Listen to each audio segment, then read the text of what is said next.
Ce hors-série est proposé par Schneider Electric dans le cadre de son programme Impact Maker.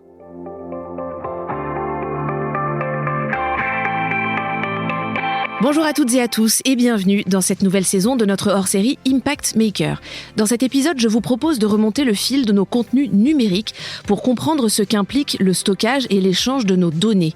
Car pour accéder au cloud, aux réseaux sociaux, aux comptes bancaires ou aux données de santé, il faut que nos données soient hébergées, traitées et stockées. Or, l'hébergement de la data fait face à un risque de surchauffe, le volume de nos données augmente, fait monter la température dans les data centers et s'envoler le coût énergétique de leur refroidissement. Résultat, aujourd'hui les data centers représentent environ un quart de la consommation électrique totale du secteur du numérique. Alors, comment concevoir et opérer des data centers durables ? Comment ces opérateurs procèdent-ils pour atteindre la neutralité carbone dès 2030 en phase avec le Green Deal européen ? Je vous propose de rencontrer un des acteurs majeurs de l'hébergement de la data en France, Fabrice Cocchio, président de Digital Realty en France. C'est la filiale d'un leader mondial des data centers et elle a été la première entreprise de son secteur à avoir contribué dès 2020 à la neutralité carbone planétaire. Direction donc le siège français de Digital Realty.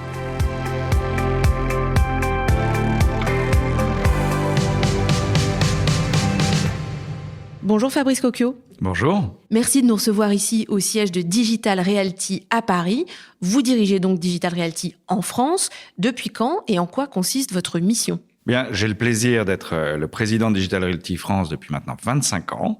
Et notre mission avec les équipes, c'est de concevoir, construire et surtout d'opérer 24 heures sur 24 nos data centers efficients en France, dans lesquels nos clients mettent leur plateforme informatique et télécom, et dans nos deux hubs que sont Paris et Marseille. Digital Realty, c'est une entreprise américaine. Il y a eu une fusion en 2019-2020. Donc, vous avez rejoint, si on peut dire, le géant mondial du data center. Oui, Interxion, leader européen, a pu fusionner avec Digital Realty avec deux objectifs. Fournir à nos clients une plateforme mondiale et puis surtout devenir le premier acteur mondial avec aujourd'hui plus de 310 data centers dans le monde, sur 6 continents, dans 50 villes. Et en France, nous pesons un peu plus de 350 millions de chiffre d'affaires et avec 3600 collaborateurs dans le monde. Alors, en France, Digital Realty aujourd'hui, c'est combien de data centers et quelle position aussi sur le marché ? Aujourd'hui, au moment où nous parlons, c'est 12 data centers à Paris avec 2 en construction, 4 data centers à Marseille avec 2 aussi en construction. Nous avons la chance d'être sur 2 hubs majeurs, Paris 4e hub Internet mondial et Marseille devenu au bout de 10 ans le 7e hub mondial. Notre part de marché globale en France est 28% et nous utilisons un peu plus de 260 collaborateurs tous les jours pour faire tourner ces splendides data centers. On rappelle ce qu'est un data center. Donc les data centers, ces immenses centres qui renferment des centaines de serveurs, c'est ça ? Un data center peut avoir une taille variée, mais notre enjeu est de construire de plus en plus des grands campus, de plusieurs bâtiments qui sont des infrastructures essentielles, puisque c'est ce qui va permettre à nos clients de faire tourner leur plateforme informatique et télécom 24 heures sur 24, 365 jours par an. Nos clients sont des géants du cloud, des entreprises, des acteurs du digital media, des acteurs de réseau télécom, des content providers et jusqu'à une start-up. On va parler de l'impact du numérique, mais d'abord, quels sont vos enjeux à vous, data center, en termes de business ? On est face à une progression considérable de la création de data. Plus de 140% par an, c'est monstrueux d'une certaine façon. Grosso modo, on multiplie par 10 tous les 6 ans la capacité de data, ou plutôt le volume de data à traiter pour nos clients. Alors, nos clients, il faut bien voir que 80% de cette data est générée par les entreprises qui échangent entre elles. Cette augmentation, elle est inévitable. Elle est directement liée à la numérisation de nos activités d'individus, de citoyens, des entreprises. Et tout l'enjeu, c'est de pouvoir justement faire cela d'une façon efficiente, d'abord, au niveau de la consommation électrique et donc de l'impact environnemental de ces activités, mais surtout aussi pour que nos clients puissent le faire, cette transformation digitale, de façon agile, évolutive et à moindre coût. Cette croissance de la data que vous mentionnez, elle est notamment emmenée par l'explosion de l'intelligence artificielle. Si on regarde les projections, la taille du marché de l'IA générative pourrait croître en moyenne de plus de 20% par an d'ici à 2030.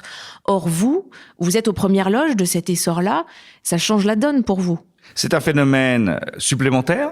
Nous avons connu dans le passé les développements des réseaux télécoms, la diffusion du digital média, l'arrivée, bien sûr, depuis une dizaine d'années massive du cloud. Ça continue à porter la croissance. D'un autre côté, on n'a jamais fait, avec les collaborateurs en France, moins de 15% par an depuis 25 ans. Donc même avec une croissance de 20%, je pense qu'on est structuré comme acteur mondial de référence pour pouvoir absorber de façon efficiente cette croissance de la demande. On en vient à l'impact des data centers. Si on regarde le secteur du numérique dans son ensemble, c'est un secteur qui représente 2,5% de l'empreinte carbone nationale. Ça, ce sont les chiffres de l'ARCEP et de l'ADEME. Alors, les data centers, ce n'est qu'une partie du secteur du numérique. Est-ce qu'on connaît l'impact spécifique des centres de données en France ? Oui, c'est à peu près 15-16% de l'impact global du numérique. Au sein de ces 16%, la moitié vient des terminaux, des usages des serveurs, des systèmes de stockage de nos propres clients. Ce qui veut dire que l'infrastructure elle-même des data centers représente 7-8% grosso modo. C'est peu par rapport au réseau, par rapport aux terminaux, par rapport aux autres enjeux du numérique. Ceci dit, c'est pas pour cela qu'il faut pas s'en préoccuper. Et d'ailleurs, on s'y attache tous les jours. Autre chiffre important, au rythme actuel de la croissance de la data dont vous parliez à l'instant, on s'oriente vers plus 60% d'émissions de gaz à effet de serre issues du numérique d'ici à 2040. Ça, c'est si on ne prend évidemment aucune mesure. Donc vous, acteurs du numérique, ça vous donne de fait une responsabilité. Il y a un enjeu très clair lié à cette énorme croissance de la data et des échanges. Nos clients entreprises, qui génèrent encore une fois 80% à peu près de la data créée, ont des enjeux qui reposent beaucoup aussi sur notre capacité, nous, acteurs de data center, à pouvoir optimiser les constructions, d'où l'enjeu de faire des bâtiments plus gros et plus ramassés plutôt que dispersés sur des territoires, des enjeux d'optimisation de la consommation.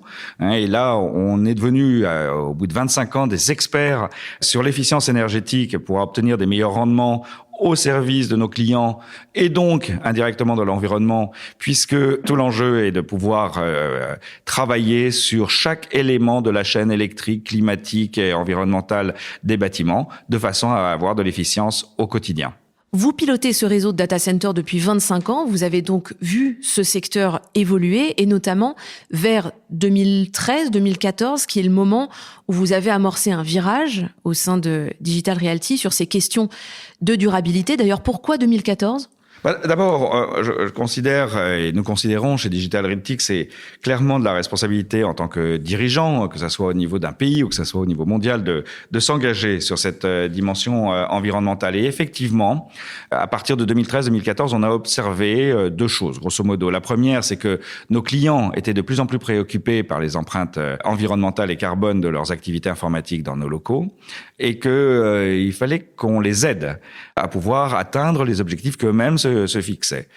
Mais on a aussi observé, surtout dans l'Union européenne, un durcissement des normes et des réglementations, allant toujours dans le même sens, et un sens vertueux, mais néanmoins qui devenait extrêmement contraignant. Alors là, en cumulant ces deux éléments-là, on a choisi, plutôt que de subir, de plutôt anticiper, de s'engager dans une démarche réellement proactive, s'appuyant sur plusieurs piliers. D'abord, de décider déjà, et c'était pas le cas, loin de là, pour toutes les industries en 2014, de passer fondamentalement à 100% d'énergie verte pour la consommation totale de nos bâtiments, mais également de travailler par beaucoup de volonté sur l'innovation, sur l'implémentation, sur le contrôle, sur l'efficience énergétique de nos bâtiments, et surtout de travailler aussi à une contribution au net zéro, et donc notamment sur la compensation carbone. Si on rentre un tout petit peu dans le détail, quels sont les objectifs que vous vous êtes fixés à ce moment-là pour réduire l'impact de vos centres de données ?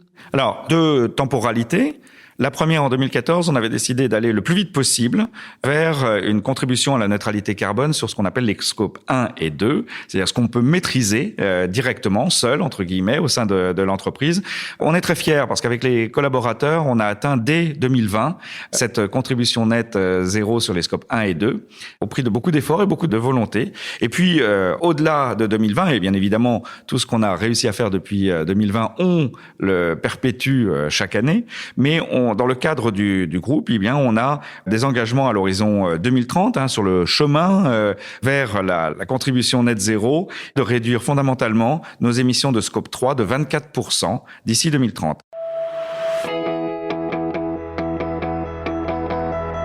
Quels sont vos principaux leviers pour atteindre ces objectifs fixés en 2014 que vous venez de mentionner ? Alors, on s'appuie sur 3 piliers fondamentaux.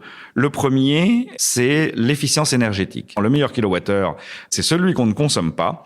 Et ça, il n'y a pas de baguette magique. C'est la somme de plein d'actions à plein de moments différents, que ce soit au moment de la conception, au moment de la construction, au moment des opérations continues de nos bâtiments.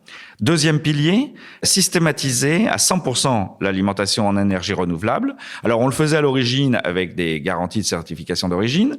De plus en plus, on s'oriente vers des PPA, des plans pluriannuels d'approvisionnement de sources renouvelables. On vient d'ailleurs d'annoncer avoir signé entre la France et l'Espagne 5 gros projets de PPA.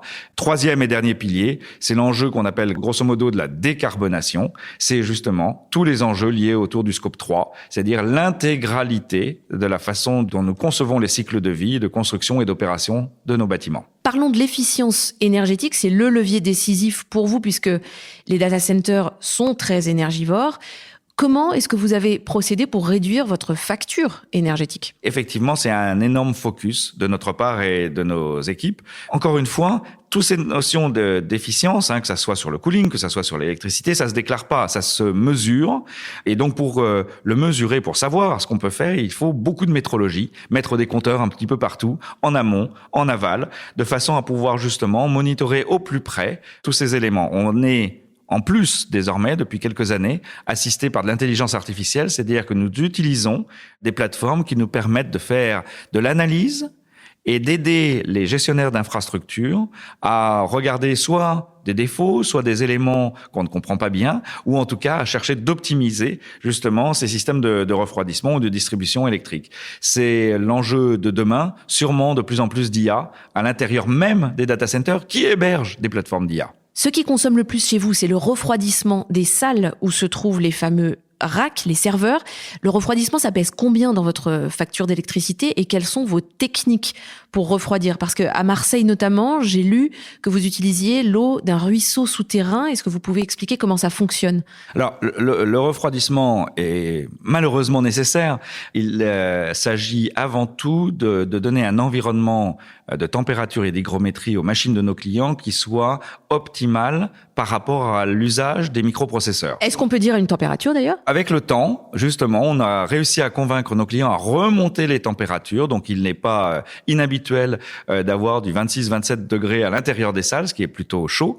Moi, je viens d'un monde en 99 où on mettait un anorak pour entrer dans les salles informatiques. Donc, on a accompagné et fait comprendre aux clients qu'on pouvait très bien opérer de façon beaucoup plus efficiente avec des températures plus élevées, ce qui a permis de pouvoir travailler sur l'efficience énergétique, parce que forcément, moins de froid à créer, moins d'énergie à utiliser pour créer ce froid. Nous avons depuis 2006 systématisé, donc vous voyez, ça commence à dater, les systèmes dits de free cooling, c'est-à-dire d'utiliser les conditions atmosphériques et de température extérieure pour pouvoir refroidir naturellement nos bâtiments. On peut aller beaucoup plus loin. On a fait un très beau projet depuis maintenant 3 ans à Marseille pour pouvoir introduire un système de refroidissement par eau de rivière, plus exactement un canal d'évacuation de rivière qui nous permet d'avoir les bâtiments à Marseille sous le beau soleil de Marseille, parmi les plus efficients des 115 bâtiments que nous exploitons en Europe. Parce que 99,4% du temps, eh bien, nous ne consommons pas d'électricité pour refroidir ces data centers. Mais l'enjeu de demain va être sûrement sur les systèmes de direct liquid cooling, c'est-à-dire de faire rentrer directement une eau dans les serveurs ou les équipements informatiques de nos clients, de façon à utiliser justement cette capacité d'absorption bien supérieure de l'eau par rapport à l'air. Donc, c'est de la consommation d'eau, refroidir un data center. Est-ce que l'utilisation de l'eau, ça aussi, ça fait partie des questions que vous vous posez dans votre approche de durabilité dont on a parlé tout à l'heure ? Alors, sur l'eau, il y a 2 sujets qu'il ne faut pas confondre. Il y a le premier sujet qui est ce qu'on appelle le refroidissement adiabatique, c'est-à-dire de pulvériser de l'eau pour pouvoir créer une évaporation, cette évaporation créant du froid. Cette technologie-là consomme de l'eau. Et nous avons décidé en Europe de ne plus aller vers des systèmes du tout de refroidissement adiabatique pour cette raison-là. Le deuxième sujet, le direct liquid cooling, injecté directement dans les serveurs, ça ne consomme pas d'eau parce qu'il s'agit d'une boucle fermée et une fois que vous avez fait un remplissage, si vous n'avez pas de fuite, le but c'est pas d'avoir des fuites, eh bien il n'y a pas de consommation d'eau. Quelle est votre approche ? Quel est le fonctionnement pour la partie alimentation ? Aujourd'hui, il y a 3 enjeux majeurs. Le premier, de toute façon, il n'y a pas le choix. Les directives européennes obligent à aller vers des data centers extrêmement efficients. Il y a un indicateur qui s'appelle le PUE, le Power Usage Effectiveness, qui est le ratio entre les kilowatts consommés sur le réseau et ce qui est réellement restitué à la machine informatique du client. C'est ce sur quoi nous sommes mesurés, c'est ce sur quoi nous travaillons. On nous attend sur des PUE inférieurs à 1.3. Nous, la plupart de nos bâtiments sont déjà dessinés et en mode opérationnel en dessous de ce seuil.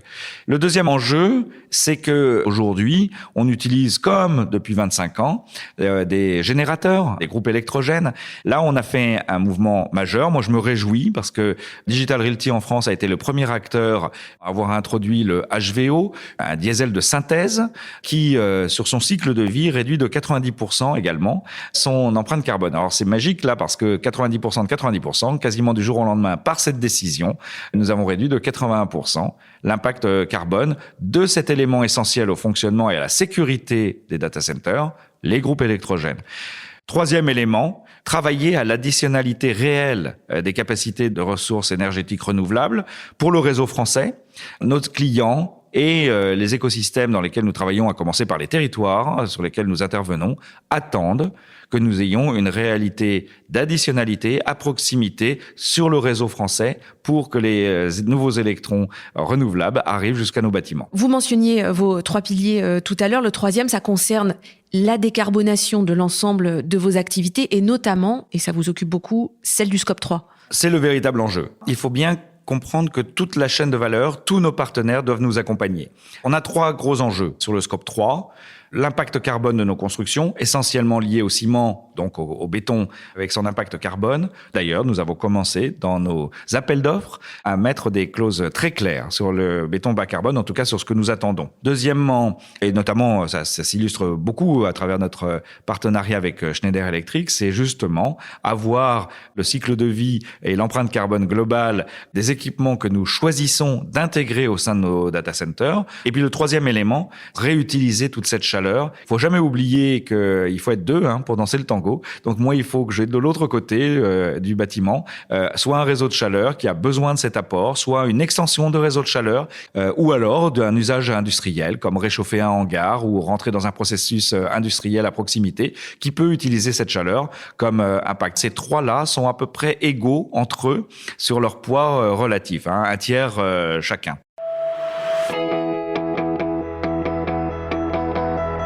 En activant tous ces leviers, quels sont vos résultats aujourd'hui ? Dès 2020, on avait réduit à 0 les émissions de scope 1 et 2 par compensation sur notamment un travail avec des projets label bas carbone, que ce soit de la reforestation, des projets agro-services ou des aides à des agriculteurs pour eux-mêmes abaisser leur empreinte carbone.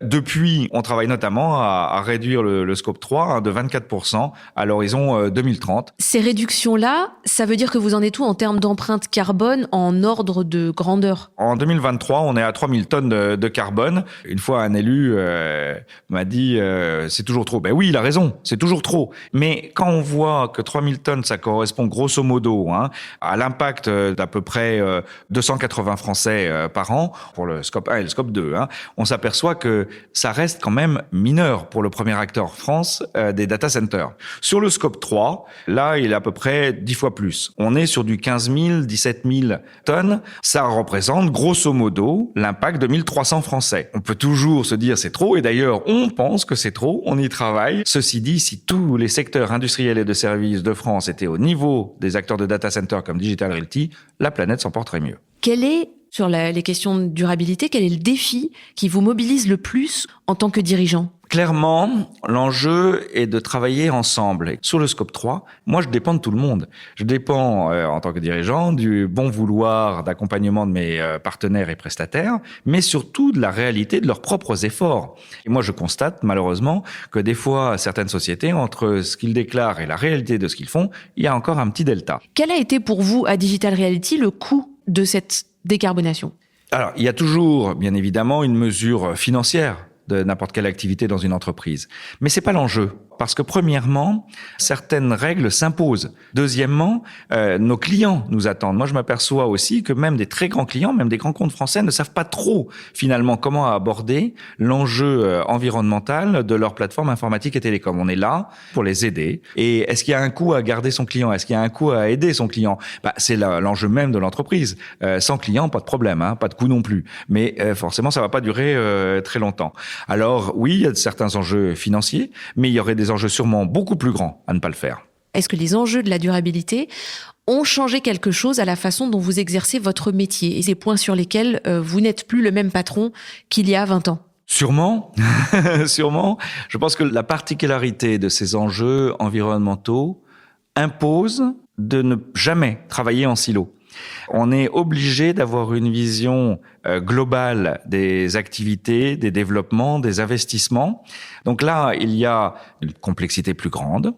Et puis d'un autre côté, il y a aussi, je trouve, un enthousiasme parce que c'est ce qui fait qu'au bout de 25 ans, oui, on est toujours intéressé à faire ce qu'on fait pour espérer le faire toujours mieux. Avant de terminer, un chiffre qui montre que vous n'êtes pas le seul, Fabrice Cocchio, à vous être engagé sur ce chemin de la décarbonation. 72% des dirigeants déclarent avoir réduit leurs émissions de carbone ces 5 dernières années, alors qu'ils étaient moins de 50% en 2020.